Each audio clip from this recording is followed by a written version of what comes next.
Pushpa 2 cinema టాకీస్లకు వచ్చి 25 దినాలు అవుతుంది.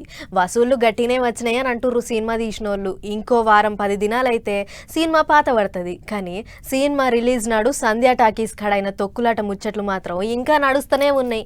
కోర్టుల కేసు నడుస్తుంది. ఆ తొక్కులాట ముచ్చట్లు ఇంకా ఎక్కడనో కాడ వినిపిస్తూనే ఉన్నాయి. ఆఖరికి సార్ ఏమనలేదు అని అంటుర్రు కదా చాలా మంది. అందుకే కావచ్చు పవనాల్ సార్ కూడా మాట్లాడిండు. సంధ్యా టాకీస్ కాడైన తొక్కులాట పంచాది ఇప్పుడు కోర్టులను అడుగుతాంది. మళ్ళోసారి సోమవారం నాడు 2 దిక్కులోళ్ళు కోర్టు సార్ల ముంగట ఎవళ్ళ ముచ్చట్లు వాళ్ళు గట్టిగానే వినిపించారు. గా రేవతక్క జీవికి అసలు కారణం సినిమా హీరోనే. గాయన టాకీస్ కాడికి ఓవట్టే తొక్కులాట అయింది అన్నట్టు వాదిచ్చిండట పోలీసుల దిక్కులాయరు.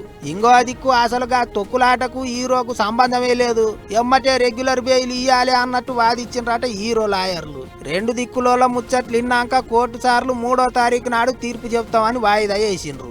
ఇంకో దిక్కు తొక్కులాట ముచ్చట్ల మీద AP deputy CM Pawan Kalyan sir కూడా చిట్ చాటు ముచ్చట్లల్లో మాట్లాడిండట. గోటితోని పోయేదాన్ని గొడ్డెల దాకా తెచ్చుకున్నారు అన్నట్టు మాట్లాడిండట సారు. టాకీసుల కాడికి సినిమా హీరోలు పోతే ఆగమాగం అవుతుందని తొలతల తాను కూడా ఓ 3 సినిమాలప్పుడు పోతేనే సారుకు అర్థమైందట.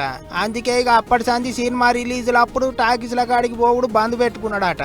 సంధ్యా టాకీస్ కాడికి హీరో పోకపోయింటేనే మంచిగుంటుండే, పోవద్దని పక్కకుండేటోళ్ళు చెప్పేది ఉండే అన్నట్టు మాట్లాడిండట పవన్ సారు. అంతేకాదు అన్యాలంగా ఓ పానం పోయింది, వెంటనే సినిమా హీరో నిర్మాతలు ఇంటికి పోయి అరుచుకుని ఉంటే ధైర్యం చెప్పింటే ముచ్చట వేరే తిరుగుంటుండే అన్నట్టు కూడా మాట్లాడిండట. ఇంకో ముచ్చట ఏంటిదంటే సినిమాలకు రేవంత్ సారు సర్కారు అన్ని తీర్ల సపోర్ట్ చేస్తున్నది. రేవంత్ సారు జాగల ఇంకెవళ్ళు ఉన్నా సరే అందరూ చట్ట ప్రకారమే నడుచుకునేటోళ్ళు కదా అన్నట్టు మాట్లాడిండట సారు. గిట్లా టాకీసు పంచాది రోజుల కమానం నడుస్తూనే ఉన్నది. తీరు ముచ్చట్లు ఇనొస్తూనే ఉన్నాయి. మరిగా జనవరి 3వ తారీఖు ఏమైతుందో చూడాలి.